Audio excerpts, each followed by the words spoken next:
Okay, so class now, in this today we are going to study about the operation table. Now let's see how to draw the operation table.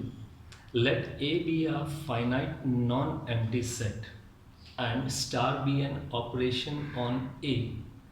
Then the operation or the composition table, it will be a square array indicating all possible outcomes. So this is the definition for operation table, that it will be a square array indicating all possible outcomes on applying the operation on A. Now here they have given you two special types of operation, one indicated by V, which is called the supermum, and the other operation indicated by the wedge. This is called the infimum. Now what this operation supermum means, if you are applying an operation between the two elements, then the greater of them two will be the output. Now here we are applying the operation on 5 and 8. So we will say that of these two, 8 is the greater one. Now again we are applying the supermum operation between -3 and -4. So of these two, -3 is greater, so this will be the output. Whereas in this operation, this is the infimum. In this one, whichever will be the minimum, that will be the output. So if you apply this operation on 5 and 8, minimum is 5. Similarly on -3 and -4, minimum is -4. So these are the two operations which you must know by name or by the symbol given to you. Now we are going to apply. Now we have to make an operation table first of all here, and this operation table is for set A, which is having 5 elements. And now you have to draw a operation table for the operation between A and B, that A star B will be equal to, output will be written as SCF of A and B. Now how to draw that? First of all, you will draw a square table. Now there are how many elements in A? 5. So you will draw a square table consisting of 6 by 6 squares. 6 squares this way, 1 greater. If it's 5 elements, so you draw for 6. Okay, then here is the sign for the operation that is to be applied, and the operation is SCF of A and B. Now, in this horizontal line, you will indicate all the elements over here: 1, 2, 3, 4, 5. Similarly, in this column also, you will write all the elements like this. Oh, this is clear to you? Okay.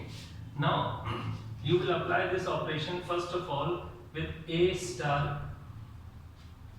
1 star 1. Now see here, if we solve it for the working, 1 star 1, that means SCF of A and B.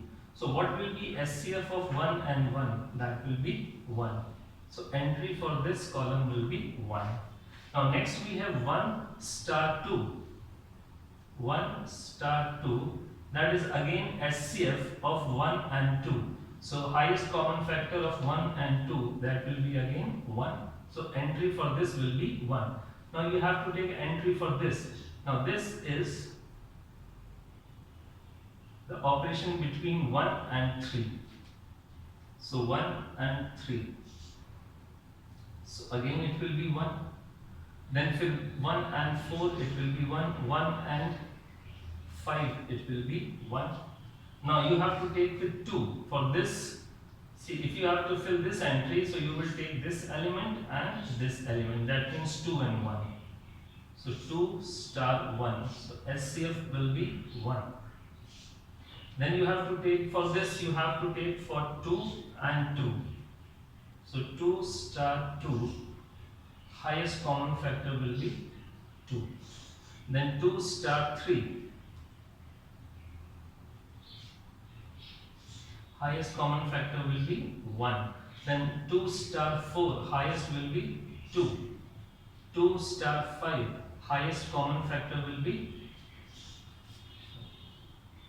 1.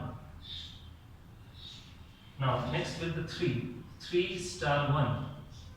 1, 3 star 2, 1, 3 star 3, 3, 3 star 4, again it's 1, 3 star 5, again it's 1. Then with 4, 4 star 1 is 1, 4 star 2 is 2, 4 star 3 is 1, 4 star 4 is 4, 4 star 5 is 1. Then with 5, 5 star 1 is 1, 5 star 2 is 1, 5 star 3 is 1, 5 star 4 is 1 and 5 star 5 is 5. So in this way we are going to write the operation table for this one. Hope this is clear to you. You are taking any two elements and then you are applying the operation is SCF of those two elements. So in this way we have completed this operation table here. Now remember in this, okay, now let's draw for this one. So again, how many elements are there? 1, 2, 3, 4. So you will draw a square array of 5 by 5. 1, 2, 3, 4, 5. One more. 1, 2, 3, 4, 5. As number of elements, you will draw one more. So here you will put, and then you will write these elements 1, 2, 3, 4, 1, 2, 3, 4. And now you will fill up these entries. Now if you have to fill entry over here, so corresponding to this we have 1 and 1. Now 1 star 1. 1 star 1. And now here the operation is V, that is supermum. That means you have to take of these two, you have to take the maximum one. So of these two, maximum one is 1. Then for this one it is 1 and 2. So 1 star 2. And here this operation indicates V, which is called a supermum. You have to take the greater of these two. So the greater of these two is 2. Then with 1 with 3, greater is 3. 1 with 4, greater is 4. Then 2 star 1, 2, 2 star 2, 2 star 3, 2 star 4. Here you have to take greater one. So 3 star 1, 3, 3 star 2, 3, 3 star 3, 3, 3 star 4, 4.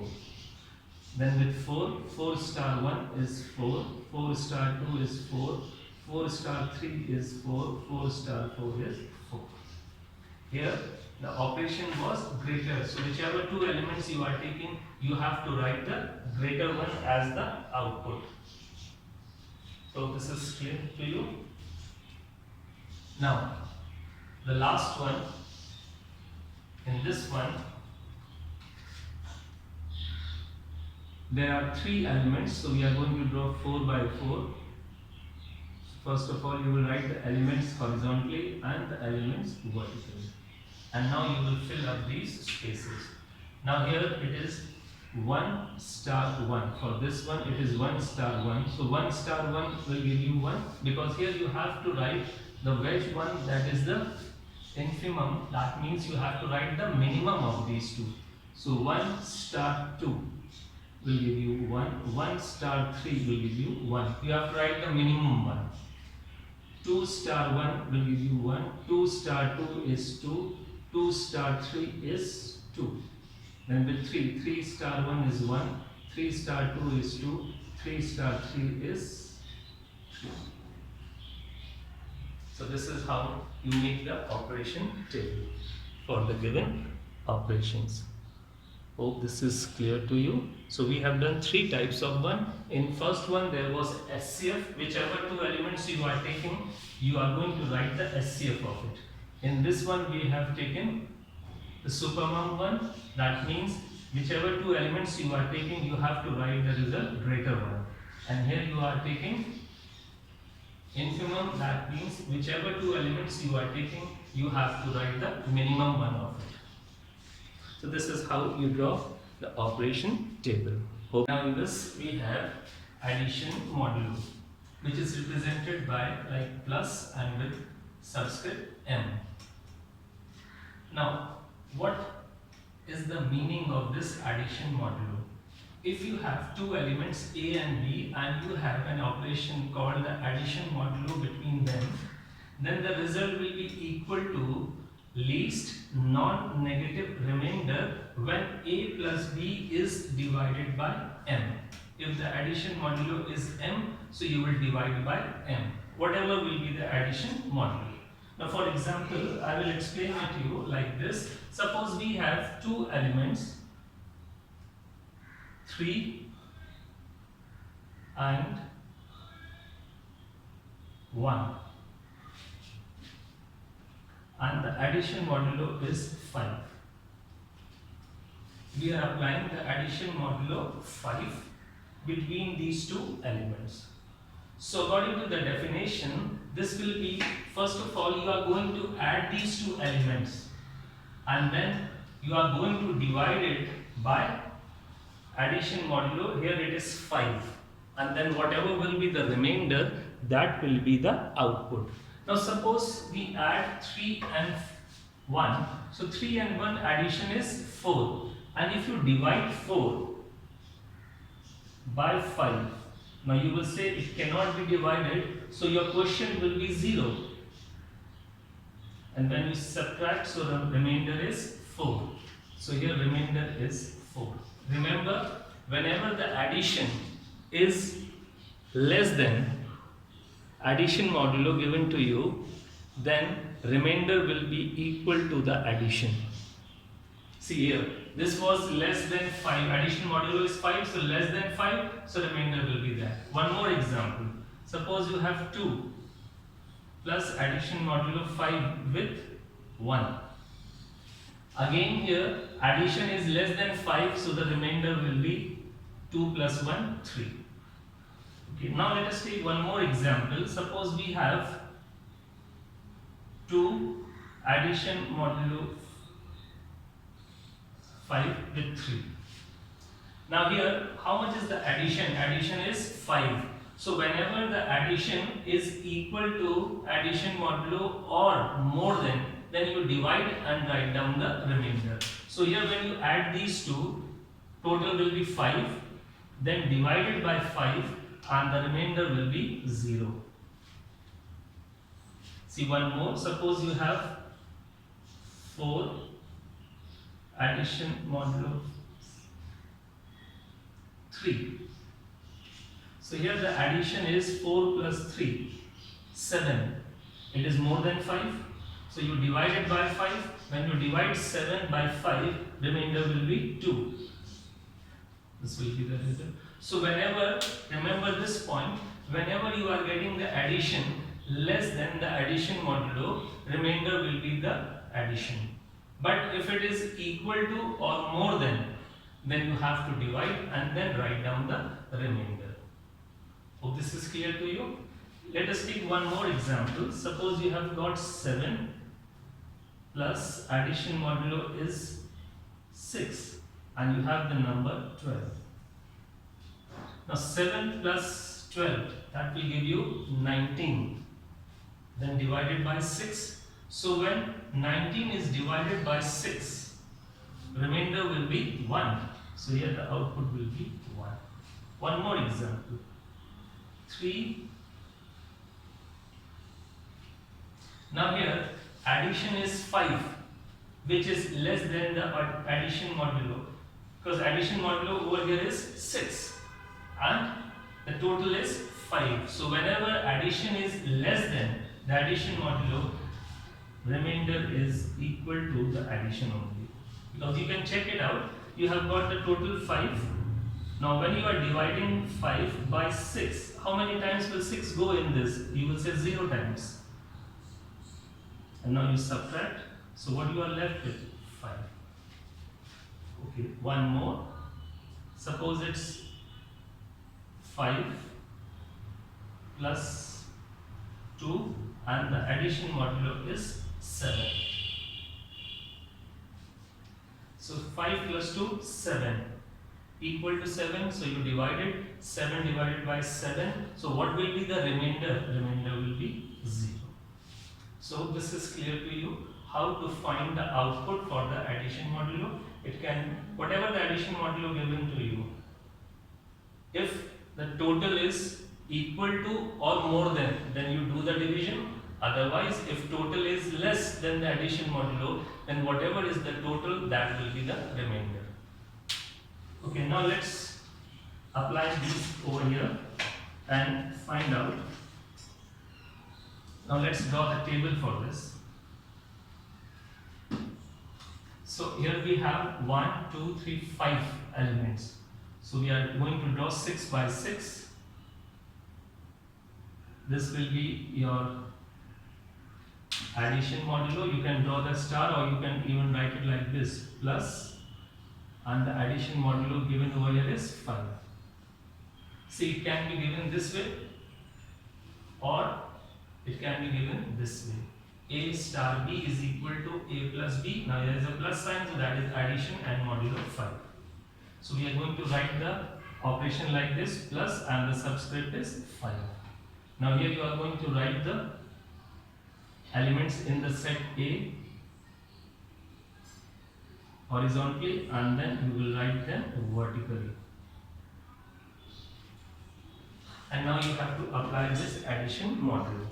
Now here the addition modulo is 5. Now first of all, on these two, 0 plus 0 will give you 0, so the remainder will be 0. 0 plus 1 is 1, which is less than 5, so remainder will be 1. 0 plus 2 is 2, again which is less than 5, so remainder will be 2. 0 plus 3. 0 plus 4 is 4, again it is less than 5. So whenever addition is less than the addition modulo, whatever is the addition, you will write that as a remainder. 1 plus 0 is 1. 1 plus 1 is 2. 1 plus 2 is 3. 1 plus 3 is 4. Now 1 plus 4. 1 plus 4 is 5. Now here the total is equal to. So whenever it is equal to or more than, you have to divide. So here we are getting equal to 5. So when you divide 5 by 5, remainder will be 0. This is clear? Now for 2, 2 plus 0, 2 plus 1, 2 plus 2. Now 2 plus 3 is 5. Now here you are getting 5. It is equal to, so you will divide and the remainder will be 0. Then 2 plus 4, here you are getting 6. Again it is more, so divide 6 by 5 and the remainder will be 1. Then 3 plus 0, 3 plus 1, 4, 3 plus 2 it's 5, so divide by 5, 0. 3 plus 3 is 6, divide by 5, remainder is 1. 3 plus 4 is 7, divide by 5, remainder is 2. So 4, 5, so it will give you 0, 4, 2, 6, 1, 4, 3, 7, remainder is 2, 4 plus 4, 8, remainder is 3. Hope this is clear to you how to make the table from here with the addition modulo 5. So whenever you are getting total equal to 5 or more than 5, remember you have to divide it and write the remainder. But if you are getting the total which is less than the addition modulo number, then you will write whatever is the total. Okay, now here, see. Now see how we are going to check these properties, 5 properties on this table. Now see, first of all we have to check whether it's a closure axiom or not. Now for the closure axiom, they say all the entries in the table are from the set A. Now set A is having the elements 0, 1, 2, 3, 4. So all these entries which we have made over here, 0, 1, 2, 3, 4, they should be from this set only. If you find any of the entry which is not belonging to set A, then we will say that the closure axiom is not held by the property. So here the closure axiom is held by the property. Associative. Now we all know that addition and multiplication, they are always associative axioms. So we can directly write it, because for addition and multiplication it always holds. You can check this rule if you want. You can check this rule. You will find that it is associative, because for addition you add any three numbers in any sequence, result will remain the same. So it is always associative. Now you have to find the identity X. Now how to find the identity element E? Now for that they say the row leaded by the element A which is identical to the top row. Now you consider this top row. Top row is 0, 1, 2, 3, 4. Can you find any other row which is identical to this?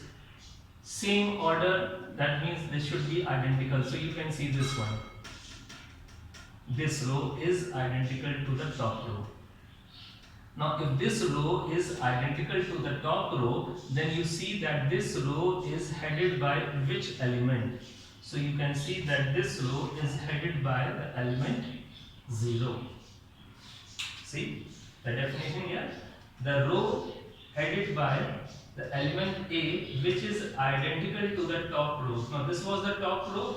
So we saw that this another row is identical to the top row.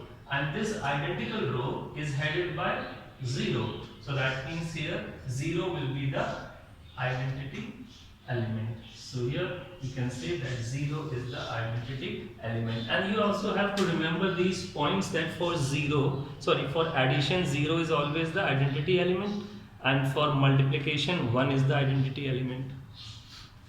Okay, now how to find the inverse? Now we will see which of the elements have the inverse. Now for that, your identity element over here is 0. Now what we will do, we will mark wherever we are getting 0 as the identity element. So you are getting 0 over here. So let's mark this block. We are getting 0 here. Let's mark this block. 0 we are getting here. Mark this block. So wherever you are getting 0, that means identity element. Here identity element is 0. So wherever I am getting 0, I am marking it. Hope this one is clear. Now what you will do, after marking these zeros, now what you will do, you will find the headed row number and the column number. Now for this 0, headed row number is 0 and the headed column number is 0. So you can say that 0 has the inverse and its inverse is 0 itself. So inverse of 0 is 0. See, 0 is headed by this row and here 0 is headed by this number. So these two are the inverse of each other. Now let us say for this one. Now for this, it is headed by 4 and on the column side it is headed by 1. So you can say 4 and 1, they are inverse of each other. So 4 is inverse of 1. Now see here also, this colored block, this shaded block is headed by 3 and here it is headed by 2. So 3 and 2, they are inverse of each other. So 3 and 2 are inverse of each other. Now see here, this one is headed by 2 and this one is headed by 3. So 2 is inverse of 3.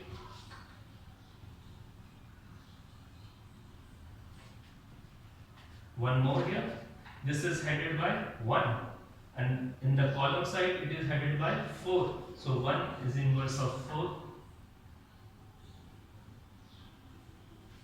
So in this way we have written inverse of each number. So we can see that inverse of each number exists. So we will say that inverse axiom holds over here. See, 0 had an inverse, 1 has inverse, 2 has inverse, 3 has inverse, 4 has inverse. So all the elements present here, they have the inverse. So this is clear. How do you find the inverse? Wherever you will find the identity element, you are going to shade that block. And then corresponding to that block, you will find the heading row number and the heading column number. So here heading row number is 0 and column number is 0. So we can say 0 is inverse of 0. Now just check one more, this one. This shaded one is headed by 3 in the row and it is headed by 2 in the column. So 3 and 2, they are inverse of each other. So we can write it like this. Hope this is clear to you, how to check the inverse. So inverse axiom is satisfied over here. So closure was satisfied, associative is satisfied, identity we have got, inverse of each element we have got, and now we need the commutative axiom. Now how to find the commutative axiom, whether it is satisfied or not? You will shade or you will mark the principal diagonal. Now this is the principal diagonal.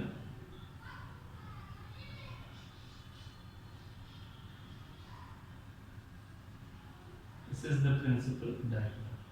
So you will mark the principal diagonal here. After marking the principal diagonal, now you will check whether the elements on both sides of the principal diagonal are they symmetrical. See here, 1 2 3 4 this, 1 2 3 4 this, okay, 3 4 0 3 4 0, 0 1 0 1 2 2. So we can see that the numbers on both sides of the principal diagonal, they are identical. So they are symmetrical. Just see here, this was the principal diagonal. We go this way, 1 2 3 4, 1 2 3 4. So they are symmetrical. Then the next line we have 3 4 0, 3 4 0. They are symmetrical. Next line we have 0 1 0 1. We have 2, we have 2. So it is symmetrical. So that means this axiom also holds. Now all the axioms are holding over here for this operation. So we will say that this is abelian group. We will check on both sides of this diagonal, do you have the symmetry or not?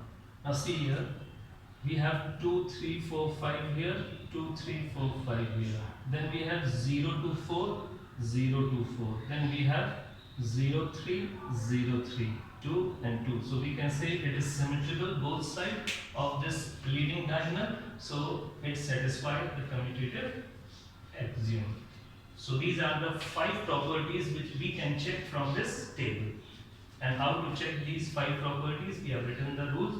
And if all these properties are satisfied, then this will be a abelian group. Hope this is clear to you. So you can pause and then you can watch this video once again. Now multiplication modulo n means whenever you are applying this operation between the two elements, then the result will be least non-negative remainder when AB is divided by n. For example, if we take 2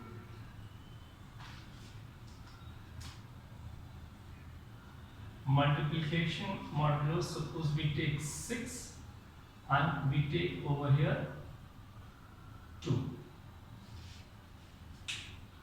Now in multiplication modulo, if product is, now here modulo is 6, if product is 6 or more than 6, then you have to divide and write the remainder.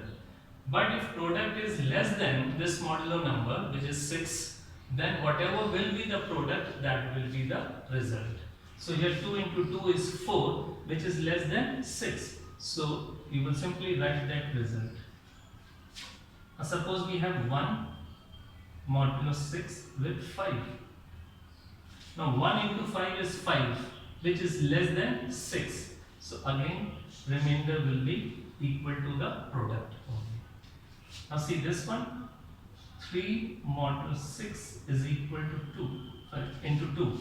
Now here the product is 6 and the modulo number is also 6. So whenever it is equal to or greater than, you have to divide and write the remainder. So here product is 6 and if you divide it by 6, remainder will be 0. See one more. Suppose you have 5 modulo 6 into 4. Now 5 into 4 is 20, which is greater than 6. So you will divide 20 by 6. And if you divide 20 by 6, remainder will be 2.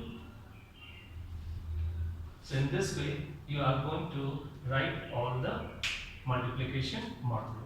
Okay, here let's draw the table. This is multiplication modulo 6. The numbers are, now remember, numbers in the set will be always, the total number will be always 1 less than the modulo number. Modulo number is 6, so there will be 5 elements only.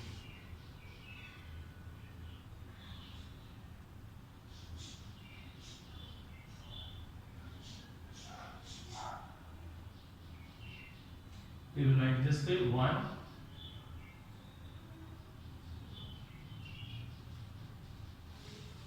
So 1, 2, 3, 4, 5 this way, 1, 2, 3, 4 this way. Now you will multiply and see what will be the product. So 1 multiplied by 1 will give you 1, which is less than 6. So till you are getting less than 6, that product will be the remainder only. 1 into 2 is 2. 1 into 3 is 3, 1 into 4 is 4, 1 into 5 is 5.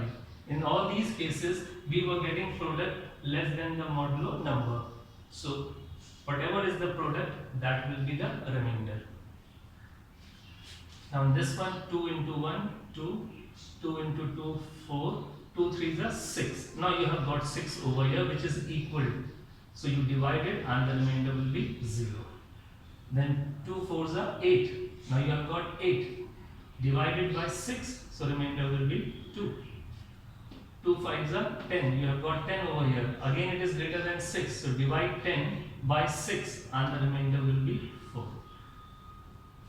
Then here 3 1s are 3, 3 2s are 6, so the remainder will be 0. 3 3s are 9, 3 4s are 12.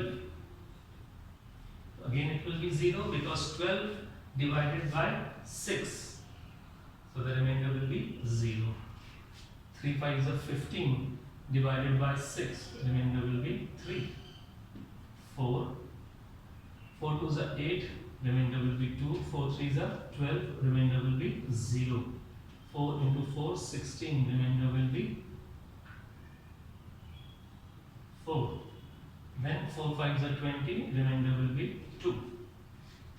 This is clear to you? Now 5 1 are 5, remainder will be 5. 5 2s are 10, remainder will be 4. 5 3s are 15, remainder will be 3. 5 4s are 20, remainder will be 2. 5 5s are 25, remainder will be 0. 25, remainder will be 1. Hope this is clear to you? Huh?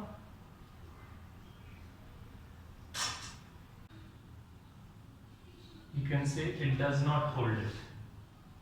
Because when will the closure property be held? When all the properties in the table are the elements of set A. Now you can see here these entries 0.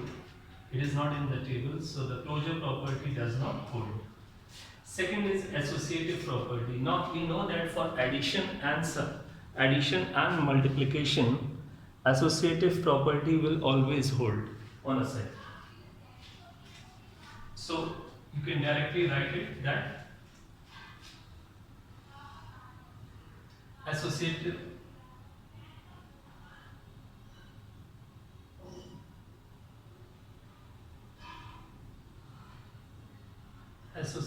axiom will always hold on addition and subtraction, and if you want to check, you can check one of it.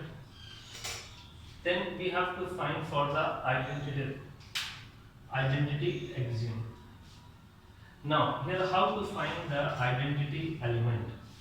Now the row leaded by the element which is identical to the top row. Now this is our top row. 0, 1, 2, 3, 4, 5. This is the top row. Now you can find another row which is similar to this row. 1, 2, 3, 4, 5. Now this row is being headed by an element which is 1. See what the definition says? The row leaded by element A which is identical to the top row. Now this is the top row and we get another row which is identical to the top row. Now this identical row is being headed by 1. So that means 1 will be the identity element. So here we can say that the identity element which is represented by E will be 1. And you always know that for multiplicative the identity is always 1. Okay, the third one. Inverse axiom. If every element in the set has inverse, then we say the inverse axiom will also hold. Now how to find the inverse of each element? Now what was the identity element over here? Identity element was 1. So wherever you find 1, you can shade that block. We are finding 1 here, so we can shade this block.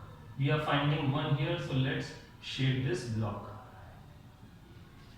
Okay, after doing this, then the elements which are heading the row and the column, they are inverse of each other. So now here you can say, you have shaded here, identity element is 1, you have shaded this block. So this block is headed by 1 and the other side it is headed by 1. So that means 1 is inverse of 1. So you can write 1 is inverse of 1. Means here 1 is inversible element.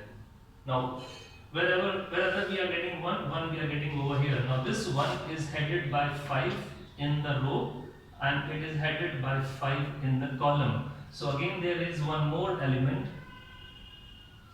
which is inverse of the other. So here 5 is the inverse of 5. Only 2 elements have inverse in this operation. So this is how we find the inverse. So hope this is clear to you. First of all, you will find the identity element, and then wherever you find the identity element, you can shade that block, and then you will find the heading row and the heading column number. So the heading row number is 1 and the heading column number is 1. So we can say 1 is inverse of 1.